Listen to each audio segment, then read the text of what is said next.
Hola, buen día, compañeros, compañeras, compañeros. Queremos agradecer a nuestra invitada de hoy. Ella es María José Lorenzo. En un breve momento la presento, pero queremos dar la bienvenida también a todos quienes nos están viendo, nos están escuchando. Este sería nuestro cuarto programa. Y como saben, los programas están dedicados para conversar, para dialogar, intercambiar opiniones, reflexiones acerca de lo que viene pasando en nuestros países y alrededor del mundo también, y el impacto que tienen estas coyunturas, estos cambios políticos, sociales, económicos en la población LGTBI, en el avance de los derechos de las mujeres, en el movimiento social. Nos acompaña también nuestro compañero Cristian de siempre. Cristian, un saludito. Hola Maribel, bienvenida María José también. Bienvenida a ti Mari, que estás de vuelta por acá por tierras peruanas. Y, Sí, este, mi primer día en Perú otra vez. qué bueno que te podamos recibir así en este espacio de diálogo, que lo tenemos ya hace un tiempito con Manolo. Un saludo también para Manolo, que te mejores, compañero.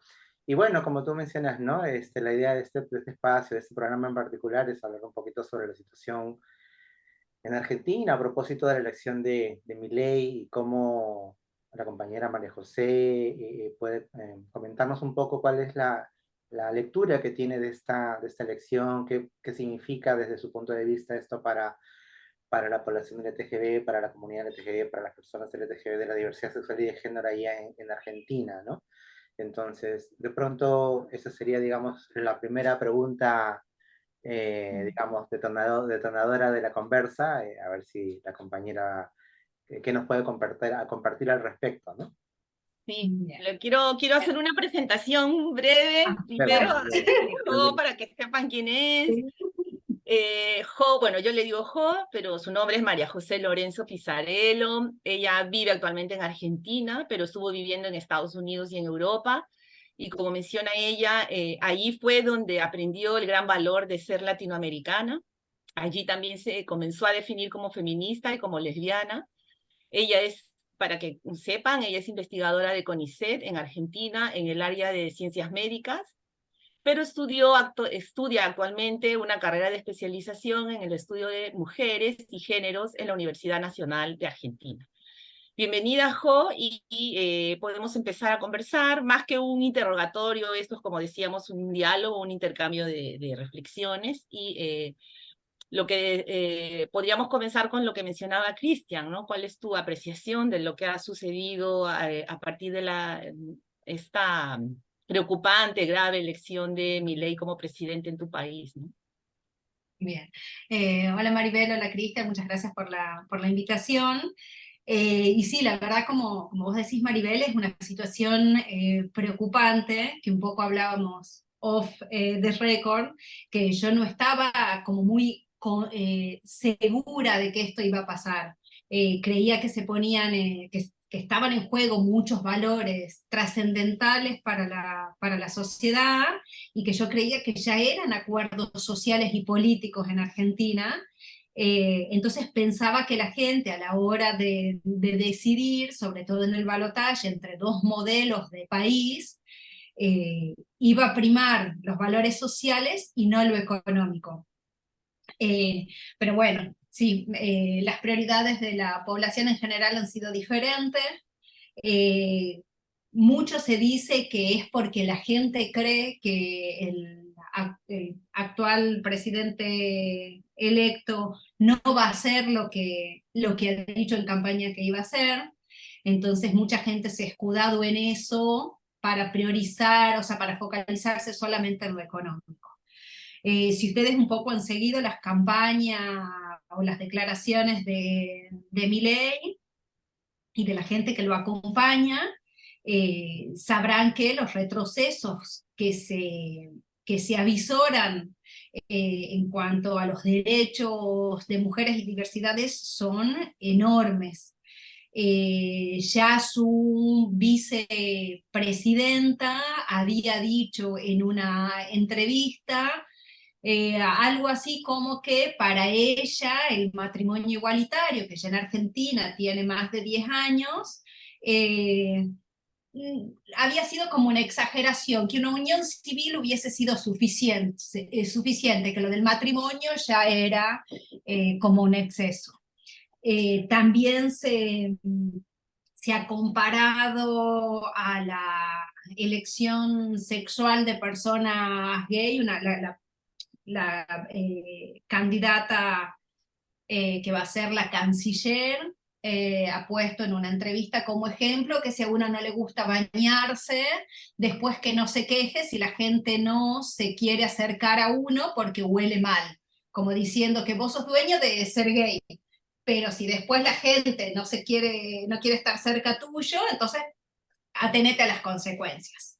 Un poco en esa, digamos, en esa dirección han ido la mayoría de las declaraciones de la gente que acompaña a Milei. Entonces, una de las primeras cosas, también se ha hablado en contra de la despenalización y legalización del aborto, que es una de las últimas leyes que han sido aprobadas. En cuanto a la ley de cupo laboral trans que tenemos también acá en Argentina, otro candidato del mismo sector político ha comparado, digamos, a las personas trans con personas discapacitadas, diciendo que si sos rengo, si sos ciego, no te dan trabajo, entonces ¿por qué te lo darían si sos una persona trans?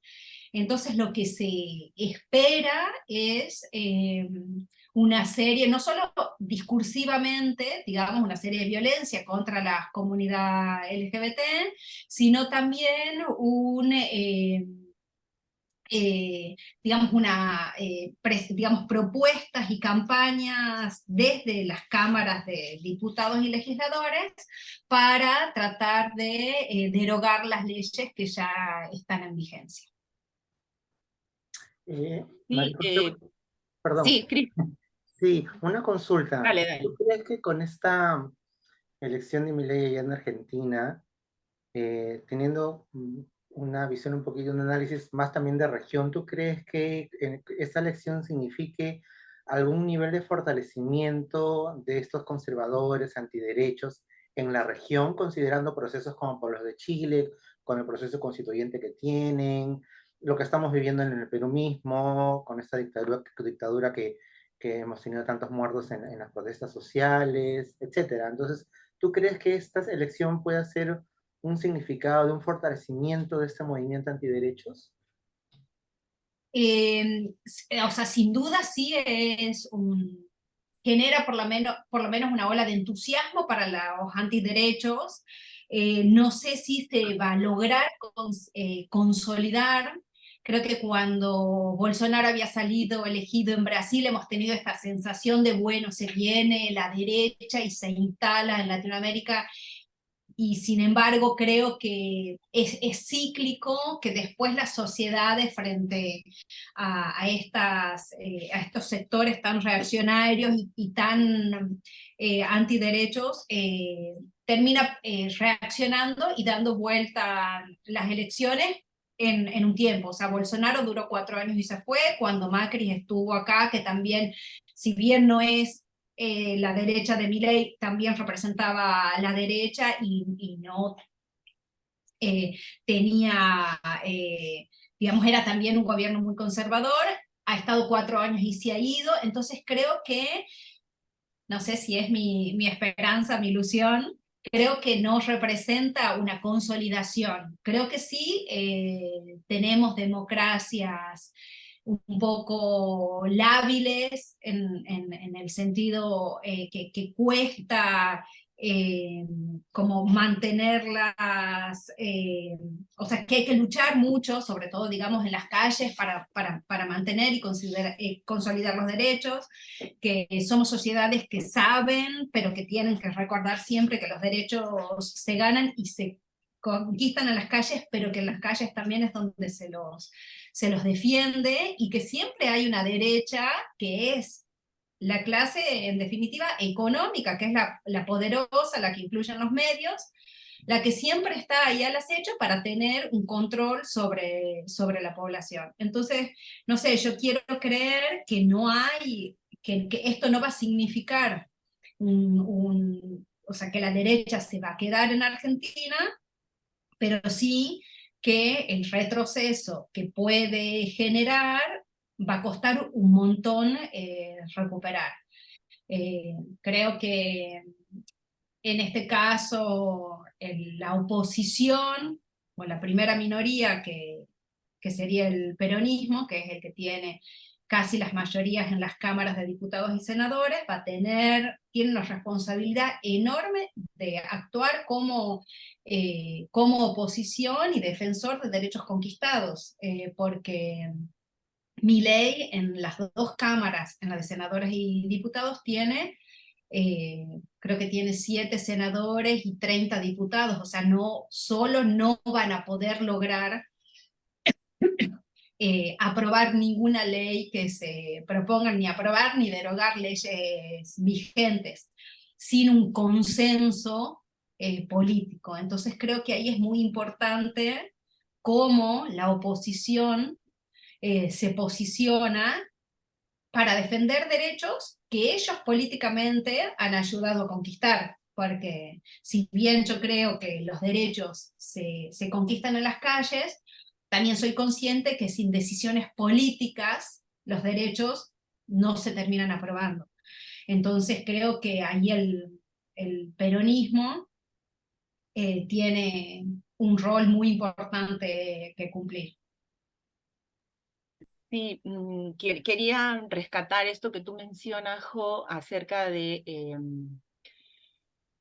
este posicionamiento que me parece que es como común a todas estas derechas o ultraderechas que se está caracterizando el gobierno de Milei y de otros, ¿no? Como Bolsonaro, y en Europa, ¿no? Trump, ¿no? Que es uno de los ejemplos más icónicos. O sea, de la mano de esta, digamos, de la mano de esta imposición, digamos, económica, neoliberal, súper globalizada además, creo que también hay una avanzada política cultural, ¿no? Ustedes que han colocado sobre la mesa, ¿no? Que es estos neoconservadurismos, este retroceso o la disputa por la ampliación de derechos y en muchos casos para el retroceso de los derechos ya conquistados, ya ganados, ¿no? Sobre todo para las mujeres y la población LGTBI, ¿no?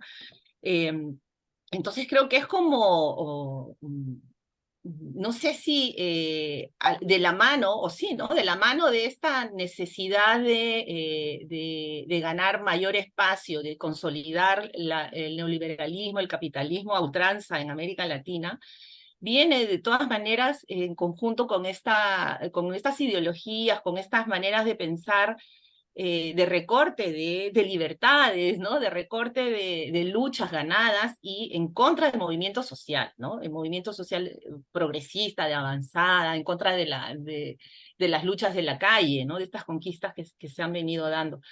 Me parece importante colocar eso, ¿no? Porque en Perú, como decía Cristian, en Perú venimos, justo se va a cumplir un año de los asesinatos de compañeros, de peruanos y peruanas del movimiento social, ¿no? Y la cooptación de todos los poderes, además acompañado de todo esto, ¿no? Entonces, como se van sobre la bandera de las democracias, pero en realidad son fuerzas antidemocráticas por todo lo que estamos viendo, tanto a nivel económico como a nivel social, ¿no? Y en Argentina, además, veo, no sé si me equivoco, nos dices tú que Milei ha colocado en su plancha de ministerial mucha gente del macrismo, ¿no? Entonces también como ahí va consolidándose una parte de su discurso, pero otra parte de su discurso que era que lo que tú dices, mucha gente decía que no lo iba a poder hacer, viene, no sé si decir flexibilizándose, pero claro, no se sale de la derecha, obviamente, pero... Claro, y además reivindicando la dictadura, ¿no? Una de sus viceministras, me parece, o ministras, ha sido súper enfática con ese tema, ¿no? Negando la dictadura. Entonces, no sé ustedes qué opinan ahí. Sí, incluso, o sea, dos cosas en relación a eso, esto que vos decís, de gobiernos conservadores que restringen derechos, el eslogan o la frase, digamos, con la que Milei siempre termina sus discursos es "viva la libertad, carajo", pero después de la libertad de quién hablamos, porque si lo que él busca es disminuir o producir retrocesos en derechos conquistados de las libertades individuales de las personas de la comunidad LGBT, entonces de la libertad de quién habla cuando él dice "viva la libertad". Eso por un lado. Y por otro lado, también, digamos, esto que vos decís en cuanto a la sociedad de Milei con el macrismo, Milei en su campaña, una de sus mayores banderas, y se supone que es por lo que la gente también lo vota, es por su discurso anticasta.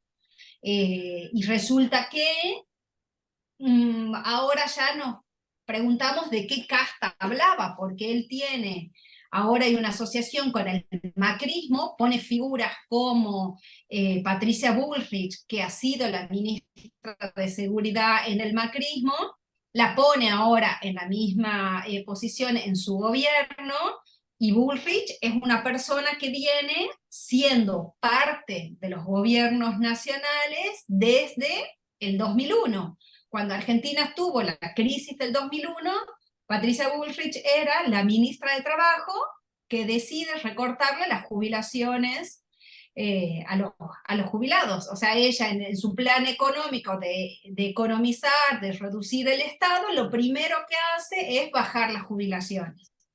Entonces, lo pone también, hace asociación con sobrinos del expresidente Carlos Menem, o sea, pone acá en Tucumán, en la ciudad de donde yo soy originaria, él hace asociación con Bussi.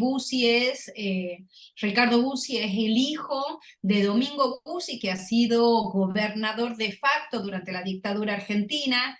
Entonces, cuando él habla de casta, ¿de qué casta habla? Porque todas las figuritas que han ocupado cargos públicos a lo largo de estos 20, 30, casi 40 años de democracia, se están repitiendo en su gobierno.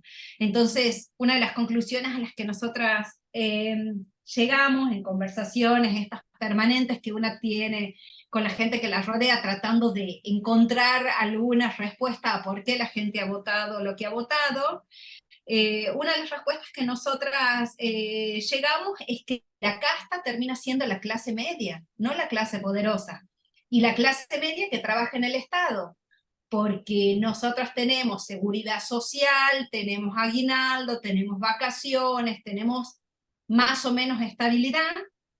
Entonces creo que la situación económica ha hecho, general, digamos, ha hecho que la falta de algunas certezas y derechos laborales, que esa, digamos, es una realidad. O sea, Argentina está con un nivel de pobreza e indigencia enorme, y hay una precarización laboral enorme también. Entonces, todo eso ha hecho que la casta para la gente termine siendo la persona de clase media trabajadora del Estado, no los poderosos, porque no sé si consideran que son intocables, entonces van por la clase media. Y si vos tenés privilegios, digamos, entendiendo privilegios como derechos laborales, sin ser privilegios, pero en comparación a la precarización que puede haber, si vos tenés derecho o si vos tenés privilegios, entonces quiero que vos no tengas nada.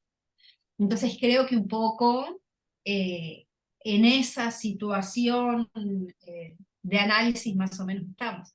Qué terrible la situación en la que nos cuentas, ¿no? Esta situación en la que pero finalmente el sistema lo que hace es contraponer a la propia población, ¿no? O sea, esas dicotomías que se generan, ¿no es cierto? Y en ese escenario que tú nos has contado, María José, eh, ¿cuál crees, o sea, cómo lo está tomando, cómo sientes que lo ha tomado las organizaciones LGTB de tu país, de Argentina? ¿Cuál crees que sería el reto en general, del movimiento de derechos humanos, la sociedad civil organizada y en particular desde las organizaciones y el movimiento LGTB? ¿Cuál crees que debiera ser el accionar, la respuesta frente a este escenario que nos estás contando? Bueno, es bastante complicado en realidad porque, como les decía antes, en la campaña Milei o sea, decía una cosa, después se contradecía, en su plataforma electoral hay una cosa, él en su discurso ha planteado otra, durante toda la campaña él ha dicho cosas que después ha dicho que no había dicho, Me parece que y todos son ahora performance, ¿no? O sea, según el espacio en el que está, donde le conviene, o donde está, dice algo, es como muy performático. exactamente, exactamente. Entonces, eso por un lado, y por el otro lado, ahora la asociación con el macrismo hace que, porque también su discurso era antimacrismo, digamos, entonces nos pone en una posición que te diría expectante. Expectante en el sentido de que yo creo que sí tenemos que estar en posición de alerta, esto de alerta y movilización, pero hay que esperar a ver hacia dónde va, o sea, qué termina haciendo de todo lo que ha dicho que iba a hacer. Eh, Porque creo que también una de las cosas que sí ha habilitado toda esta campaña de Milei y su manera de hablar y de discursiar tiene que ver con habilitar una violencia social que hace que las minorías, o, a ver, minorías o disidencias y mujeres nos tengamos que ante todo, cuidar. Yo me acuerdo que en una de las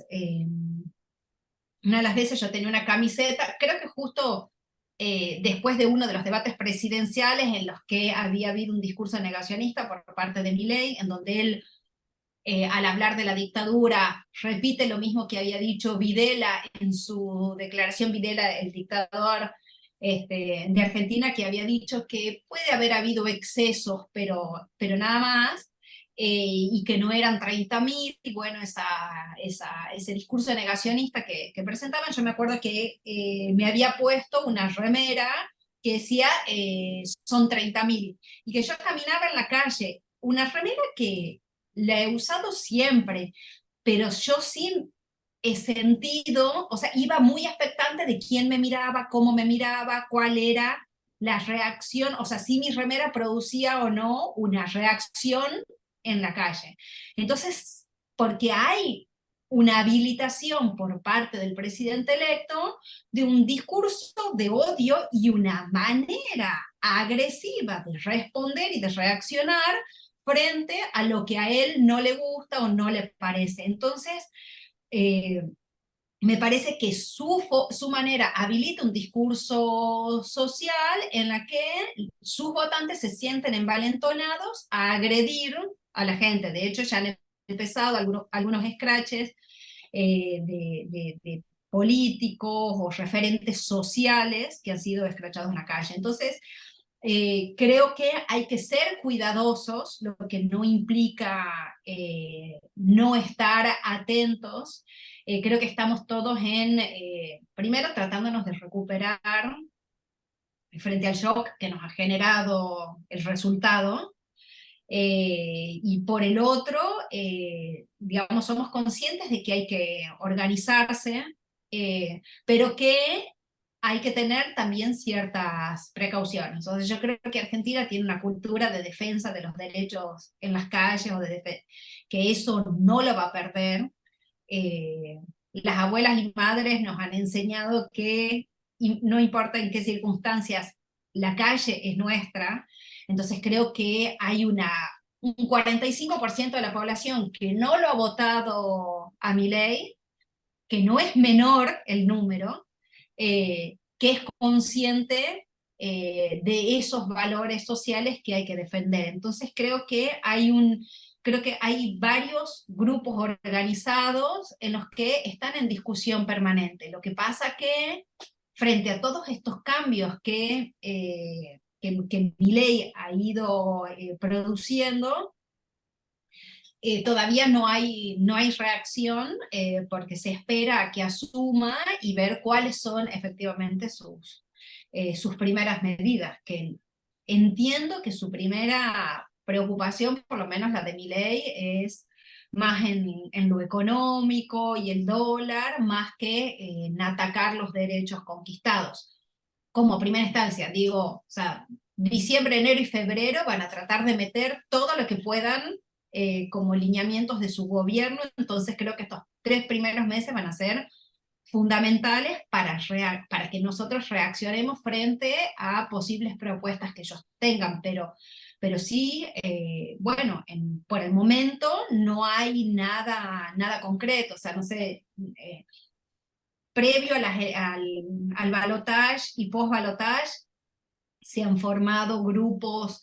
Yo pertenezco, soy investigadora de CONICET, que es el sistema, digamos, científico argentino, y se han armado varios grupos de WhatsApp en los que la gente está atenta a ver qué medidas hay, porque una de las cosas que Milei quería hacer era cerrar el, el sistema, digamos, el CONICET. Entonces hay, por otro lado, yo soy egresada de una escuela preuniversitaria, o sea, una escuela pública, entonces egresados y egresadas de las escuelas preuniversitarias también estamos agrupados en un grupo de WhatsApp, todos a la espera de, bueno, o sea, vayamos hablando, compartiendo, primero consolándonos y tratando de refortalecernos, para poder soportar los 4 años que se vienen, porque, bueno, o sea, Milei ha tenido un discurso antiderechos en todos sentidos, o sea, salud pública, educación pública,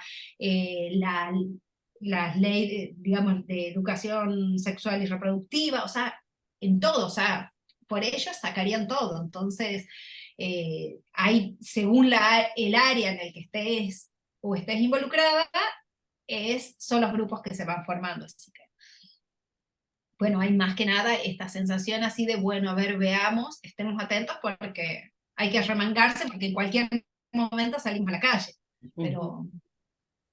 Y creo que ahí un poco la dificultad o el impacto que crea la elección de Milei, ¿no? Porque se dice que él ha ganado también por el hartazgo, ¿no? Un poco de la población con tantos años de inflación, ¿no? En Argentina viene viviendo crisis económicas importantes, ¿no? Y este discurso de ir contra el establishment, la casta, parece que ha pegado, ¿no? Claro, no se sabe a quién se refería, se suponía que se refería con los políticos tradicionales, el peronismo, ¿no? Entonces, pero claro, ahora, el otro día también vi una entrevista que él decía, tuve una reunión con los banqueros y todos se han ido muy felices. Entonces, bueno, a ver, si ellos no son la casta que son, ¿no? Entonces, claro, habría que haberle... Y además, esto otro que tú dices, esta característica de Milei, de hablar con tanto odio, ¿no?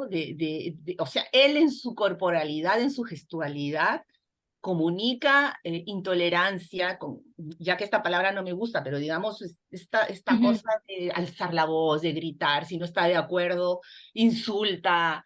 O sea, hay una serie de discursos en su narrativa, pero también corporalmente, que demuestra que están hartos, que está harto, que ya no puede más, que hay que parar con esto, ¿no? Y creo que eso ha conectado con cierta parte de la población que pues que viene viviendo estas crisis, que ven afectado su calidad de vida, la pobreza se ha extendido, ¿no? Entonces creo que mucho de las derechas conecta con esta incapacidad también de nuestras clases políticas, digamos, también de izquierda, ¿no? Digámoslo así, progresistas, que no han podido resolver también grandes problemas estructurales. No quiere decir que la derecha lo vaya a hacer, obviamente que no, pero digamos que también es como un castigo, a veces siento como es como no lo han resuelto, no han conectado con las luchas, no han conectado con la resolución de las desigualdades, y bueno, aquí casi que nos hacemos el harakiri, ¿no? Nos tiramos al abismo. Claro, es que yo creo que, o sea, que es entendible el hartazgo de la gente, porque sí, o sea, yo, por ejemplo, en toda esta época pre-campaña y post, o sea, pre-balotaje y post-balotaje, circulaba como estrategias de lo que han llamado la micromilitancia, es decir, como, bueno, a ver, el peronismo, digamos, en este caso era Massa, el que representaba el otro modelo de país, no lo personalicemos en él, porque tampoco Massa representaba el candidato que el progresismo quería. O sea, era, lo pongamos en el que representaba un modelo de país que se acercaba más a lo que una quisiera. Entonces circulaban como manuales de micromilitancia, y una de las recomendaciones que hacían era ir a hablar con mujeres, porque la mujer era una votante con la que se podía discutir, y si no con varones de clase baja. Entonces, claro, yo he intentado, digamos, llevar adelante ese manual, pero claro, me enfrentaba con esto de si mi discurso era, bueno, los derechos que vamos a perder, los derechos asumidos, y de repente me encontraba con una persona que trabaja, digamos, en relación de dependencia, pero no registrado, que trabaja 10 horas por día con un salario que no son ni $100. Entonces, que vos decís, ¿de qué derecho o cómo le hablas a esa gente? O sea, o sea, ¿cómo lográs que empaticen con la pérdida de derechos cuando es que ellos no tienen ninguno? Sobreviven, no viven, Entonces, sobreviven. claro, entonces yo le decía, bueno, está bien, bueno, pero pensá en la salud pública, en la educación pública, porque yo siempre, digamos, trato de personalizarlo también en la experiencia que yo he tenido. O sea, yo, como Maribel ha dicho al principio, he vivido en Estados Unidos y he vivido en Europa. En Estados Unidos, o sea, educación se paga. He visto a todos mis amigos endeudados con créditos a 10 años para poder pagar la educación. He visto amigas que por una infección urinaria han ido a la guardia y han tenido que pagar la mitad de su sueldo como cuenta de sanatorio. Entonces, yo siempre digo, cuando la gente me pregunta, ay, ¿por qué has vuelto? ¿Por qué has vuelto si has vivido ahí? Digo, porque es que valoro sociedades en las que la educación y la salud pública sean un derecho, porque si bien, digamos, no todos pueden ascender socialmente, por lo menos tenés la posibilidad de tener educación y salud pública. Vos sabés que te pasa algo en la calle y que vas a ir, te van a llevar al hospital público y que no vas a tener que después dejar tu hígado, salir a vender tu hígado para poder pagar la cuenta del sanatorio. Entonces, entiendo el enojo de esa gente porque es que, digamos, como dice Maribel, o sea, hay que hacer una autocrítica de que gobiernos peronistas que son más nacionales y populares, yo decir que son de izquierda me parece un montón, pero digamos que son más nacionales y populares, no han sabido resolver la problemática de esa gran parte de la sociedad, y que, contrario a lo que se esperaba del gobierno peronista saliente, ha habido un aumento en la pobreza y los niveles de indigencia. Que tiene, digamos, el peronismo una conciencia de un Estado presente, de generar emisión monetaria. Entonces, si vos salís hoy al centro, a los bares, están llenos los bares, la gente viaja. Acá nosotros tenemos en mi ciudad una gran costumbre por merendar. Vos vas entre las 5 y las 8 de la noche a los bares y están llenos. Entonces, claro, te preguntas dónde está la crisis. Pero claro, entonces no es tan visible en ese sentido, digamos, pero después, digamos, tenemos unas realidades, una inestabilidad laboral, un aumento permanente de la inflación, y yo lo que te decía, o sea, entiendo que la gente, votante de mi ley, considera que yo, empleada pública de clase media, soy la casta porque a mí el gobierno me ha ido aumentando casi tanto como ha aumentado, aumentando el sueldo, casi tanto como ha aumentado la inflación. Entonces yo no lo he sentido tanto, pero aquel que tiene un trabajo como privado, no, los aumentos no han ido acompañando a la inflación, entonces hay una pérdida del poder adquisitivo, una falta de derechos, nosotros ahora horrorizados porque Milei ha dicho que no hay plata para pagar el aguinaldo, ¿y quiénes son en realidad los que cobramos el aguinaldo? Entonces, la gente, o sea, es entendible ese enojo. Creo que, como decía Cristian, es el pueblo contra el pueblo, cuando en realidad debería ser, digamos, nosotros contra la clase económica poderosa, no contra Poderes nosotros. fácticos, contra los poderes fácticos. Pero, claro, pero creo que también los medios de comunicación que están manejados por esos mismos grupos económicos son los que generan opiniones públicas en las que centran tu odio en Cristina, en el peronismo, en Grabois, que es un dirigente de las organizaciones sociales, y hace que la gente a Macri, intocable, o sea, todos los empresarios con poder económico e influencia, tanto en la justicia como en los medios de comunicación, la gente ni se plantee Claro, que ellos... lo de los medios de comunicación es porque evidentemente hay un interés, ¿no es cierto?, por mantener el establishment, el status quo, y claro, a partir del poder que tienen de generar cierta opinión pública o cierta corriente de opinión, claro, obviamente plantean determinado tipo de contenidos, información que van direccionando y van generando en la población determinadas opiniones, sentimientos, percepciones, ¿no? Y eso pasa con todo, o sea, pasa con el tema migratorio, pasa con derechos, con poblaciones en condición de vulnerabilidad, etcétera. Entonces van creando estos fantasmas, ¿no? Para centrar la atención en eso y no en Exactamente. cuestiones de fondo.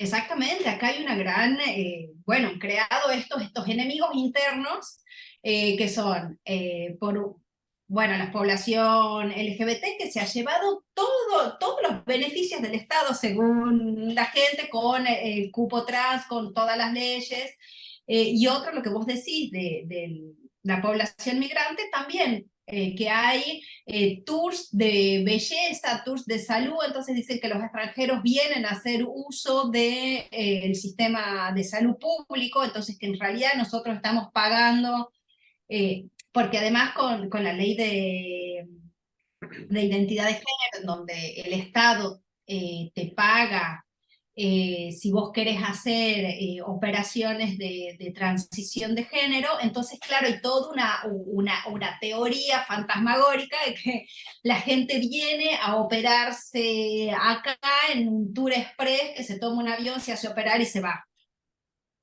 Entonces generan odios contra esa supuesta gente que viene a robarle al Estado argentino. Y por ahí lo paradójico es que mucha de la gente, votante de Milei, es gente que no ha trabajado nunca.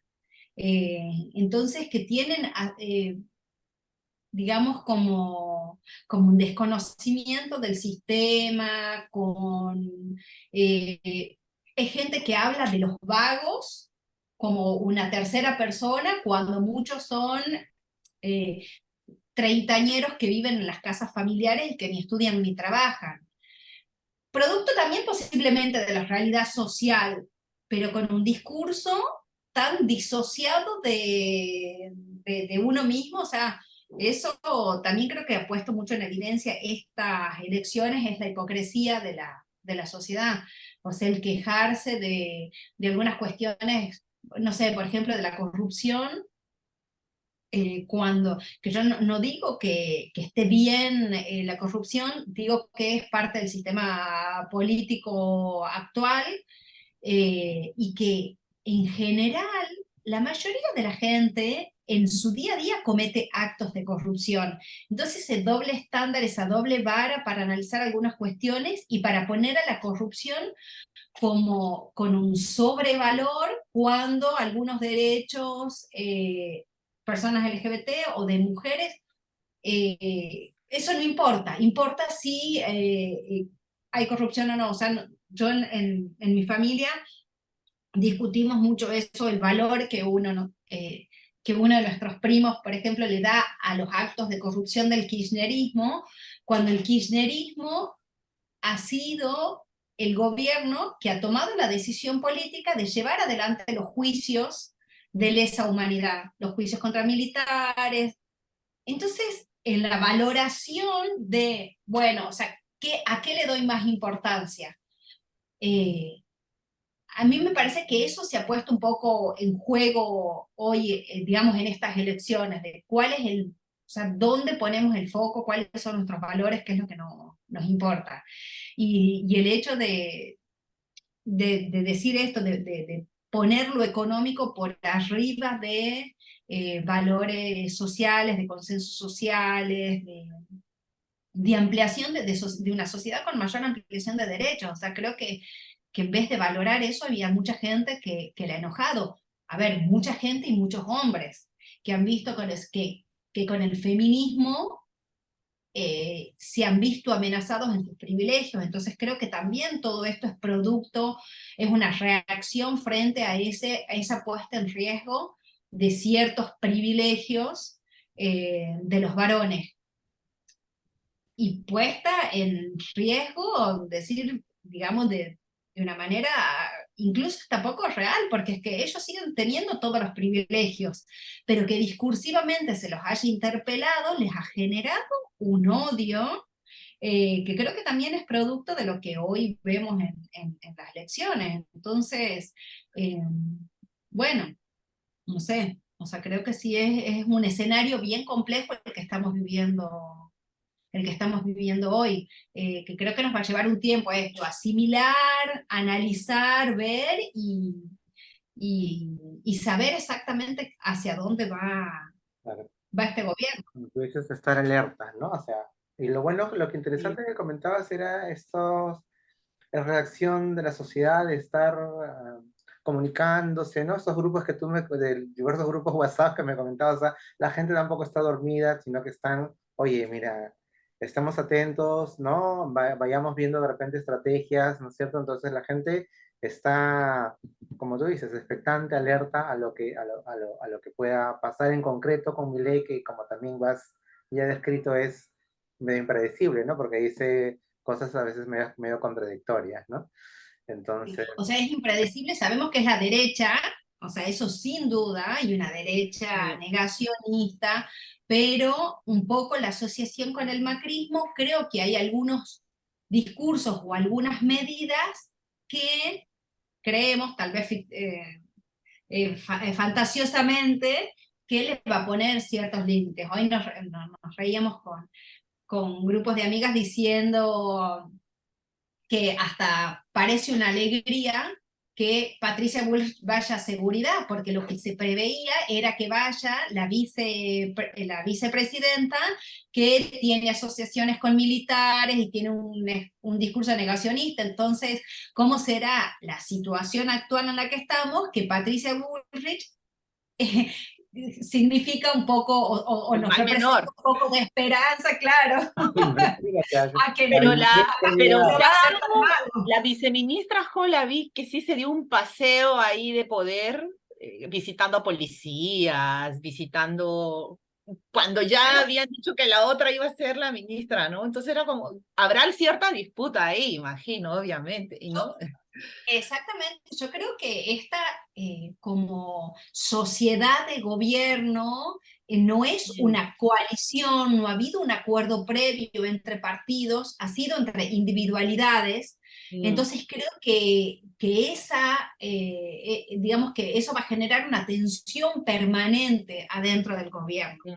Eh, entonces, que es muy débil, o sea, Milei no tiene equipo político para poner, no tiene gabinete, por eso también ha cedido a esta alianza con Macri y Bullrich.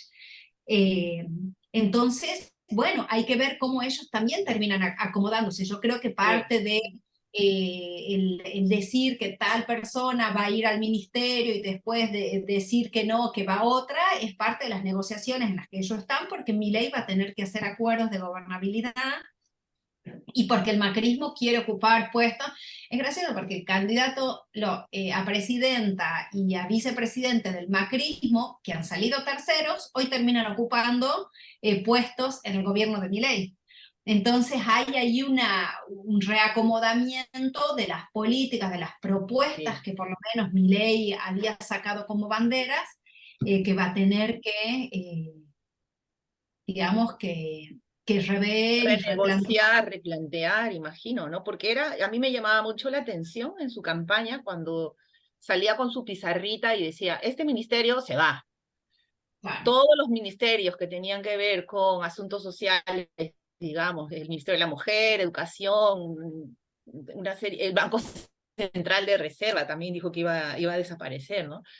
Y así sin ninguna vergüenza ni nada. Se van porque estos están significando para el Estado una pérdida, ¿no? Y eso otra vez está también, yo creo, colocar sobre la mesa esta idea neoliberal de menos Estado, ¿no? Cada vez menos Estado, cada vez menos presente, y me parece que va ganando fuerza ideológica en todos nuestros países, ¿no? No solo en Argentina, que yo recuerdo ese discurso muy fuerte de la época fujimorista, ¿no? Que el Estado tiene gastos que no sabe manejar, es un mal gestor, la escuela pública no sirve para nada, la salud pública no sirve para nada, todo hay que privatizarlo, ¿no? Porque lo consiguiente de eso es que eso tiene que ser privatizado y que quien pueda pagárselo pues lo hará y quien no, pues sabe, quién sabe, ¿no? Que sálvese que cada quien como pueda, ¿no? Entonces, esta idea nuevamente del mercado omnipotente, ¿no? El mercado lo puede todo y que no es más que decir que dejamos en la mayor desigualdad y en el mayor empobrecimiento, precarización a la población. Y ahí la población LGTB, que ya está precarizada en muchos ámbitos, pues va a ser también una de las poblaciones más impactadas, ¿no? No solo en términos de derechos, digamos, sino también en términos de las condiciones de vida cada vez más jodidas, ¿no? Sí, sí, sí, sí. Y Sí, eso sí. me llamaba la atención, pues que decía que estos ministerios se van a ir, y aquí en Perú, por ejemplo, la monedita siempre es, la amenaza es que se va a ir el Ministerio de la Mujer, ¿no? Se va a llamar el Ministerio de la Familia. Hasta ahora no han podido, espero que no se pueda, pero es como esa amenaza constante de que hay ministerios que están por las puras, ¿no? Que no sirven para. Bueno, de cualquier manera, yo creo que sí, que el Ministerio de la Mujer acá es lo primero que ellos van a cerrar. Y sí Ya. hay una creación de un ministerio, de capital humano, así le llaman, un ministerio de capital humano, bajo el cual van a estar Pero eso sería, ¿cómo lo ves? ¿Sería grave eso? gravísimo, Y las gravísimo, porque argentinas el saldrán, cambio, pero eso va a ser... el cambio de rango entre ministerio y secretaría Sí, ya implica un exacto, cambio en el presupuesto. O sea, si ya de por sí el total. ministerio, por ejemplo, de la mujer estaba como ministerio, pero con poco presupuesto, y aún así han logrado hacer un montón de cosas, la desaparición va a generar retrocesos en derechos enormes, enormes, enormes, enormes. El Ministerio de Capital Humano va a tener a su cargo, en principio, educación, que pasaría a ser secretaría, Mm, ciencia y técnica no sabemos a dónde pasaría a estar, trabajo pasaría a ser secretaría de trabajo, entonces mm, es bien complicado y la persona que estaría a cargo es una persona que ha hecho una carrera universitaria en una universidad católica del Opus Dei, que no sé si ella es licenciada algo así en familia. Entonces es uy, Dios como, mío. ahí en las redes circulaba y decía que su CV era más parecido a una persona, a alguien que se dedica al coaching, Mm, que a una persona que pueda hacerse cargo de un ministerio que claro. abarque tantas, digamos, posiciones tan importantes del Estado.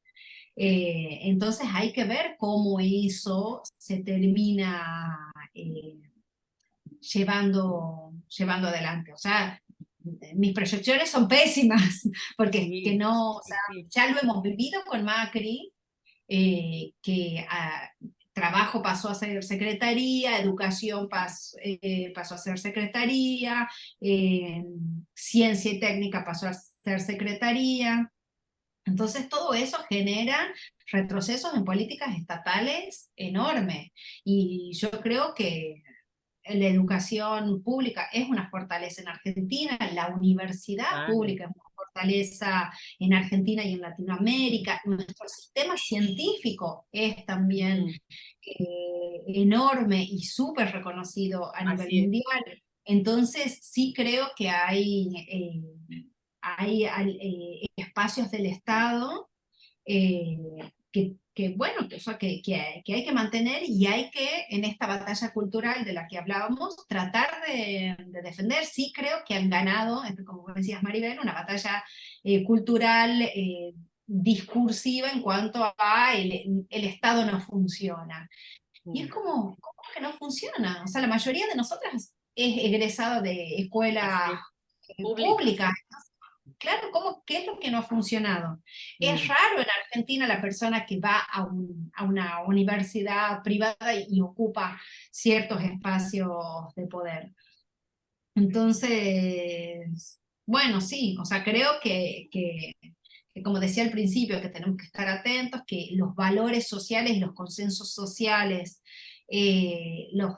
digamos, los tenemos que mantener, los tenemos que tener presentes y si hay que salir a las calles a lucharlos, es ahí mm. donde vamos a hacer la batalla. Y creo que hay que hacer una gran presión a la oposición para que realmente impida que se venda YPF, se venda aerolíneas, se venda vaca muerta, que todas las empresas del Estado sigan siendo parte del Estado, que la jubilación siga siendo una jubilación estatal, porque todas las políticas que Milei plantea y mucha de la gente que le está metiendo en el gobierno es parte del menemismo, o sea, que ya lo hemos padecido, y que es el kirchnerismo el que hace que se vayan las jubilaciones privadas, que YPF vuelva a ser del Estado, que Aerolíneas vuelva a ser del Estado. Entonces, que recupera todo eso que Menem había privatizado. Menem ha entrado y privatizó todo Mm, y ha vaciado el Estado. Y recuperar eso nos ha llevado mucho tiempo. sí. Y nadie dice que la gestión, o sea, que el manejo de las empresas del Estado ha sido siempre la mejor, pero ha ido mejorando con los distintos gobiernos. Hoy YPF tiene superávit y tiene una potencialidad además enorme de abastecer a la misma Argentina y de la potencialidad de exportar. Aerolíneas Argentinas ha logrado establecerse, ni hablar de lo que implica que una aerolínea de bandera conecte distintos puntos del país que una empresa privada ni va a querer invertir plata ahí, pero hoy Aerolíneas tiene superávit. Entonces creo que hay que encontrar la manera de hacer una mejor comunicación de las políticas de Estado. O sea, creo que ese ha sido un gran error de los últimos gobiernos, el de no saber comunicar las políticas de Estado que se llevaban adelante y cuál es el impacto que tiene en la sociedad. Eh, Y que ha sido parte histórica, digamos, de los últimos, creo, años en Argentina, ¿no? El pacto social que ha habido en Argentina, ¿no? La apuesta por la recuperación de sus instituciones, de su movimiento social, ¿no? No sé, pienso en el Perú, ¿no? Y también en ese sentido el pacto del Estado con el movimiento LGTB, por ejemplo, que es nulo, ¿no? mm. Nosotros aquí no tenemos un Estado que se haya comprometido de manera explícita, ¿no? Ese todavía es un reto, ¿no? Y Claro, las cosas que se han un hecho se han reto, llamado. un desafío tiene el Estado con nosotros, con nosotras, ¿no? Y la necesidad también del movimiento LGTB, no sé, en Argentina, yo creo que está mucho más desarrollado, pero Yo creo que aquí en el Perú, por ejemplo, la necesidad de articular con las otras luchas sociales también, ¿no? La necesidad de verse como un frente de lucha frente a poderes fácticos, como decía Cristian, ¿no? Poderes fácticos, poderes que han estado en la jerarquía y que son dueños de nuestros países, ¿no? Entonces, y no ver esto como luchas pues fragmentadas, segmentadas, separadas, diferentes, sino que estamos en ese engranaje, que deberíamos estar en ese engranaje pues de disputa, ¿no? Me parece que en Argentina eso está como más presente y aprender también de esas, de esos procesos, de esas luchas políticas históricas de nuestros países hermanos, ¿no? Como Chile, como Argentina, Brasil incluso, ¿no? Pero también hermanarnos con este impacto que ha significado Milei y que significan las ultraderechas y el avance que hay en nuestros países, ¿no? O sea, cómo podríamos también crear plataformas transnacionales, ¿no? Más hermanadas, digamos, para encontrar mejores salidas, ¿no? Mejores posibilidades de lucha también, de militancia más politizada frente a estos poderes que tienen, o sea, mucho dinero, mucho poder de influencia, son dueños de los medios de comunicación, esa es una plataforma importante también, como decías tú, Cristian, desde donde las narrativas se apoderan de todo, ¿no? Esa es la única información que reciben ciertos sectores de la población, ¿no? Y tratar y este espacio también trata un poco con su granito pequeñito de arena, de ser también alternativa, ¿no? Sí, sí, sí. Sí, sí, yo creo eso, que Argentina ha aprendido esto que hablábamos del 2001, en una crisis muy fuerte, ha aprendido que la salida tiene que ver con la organización social.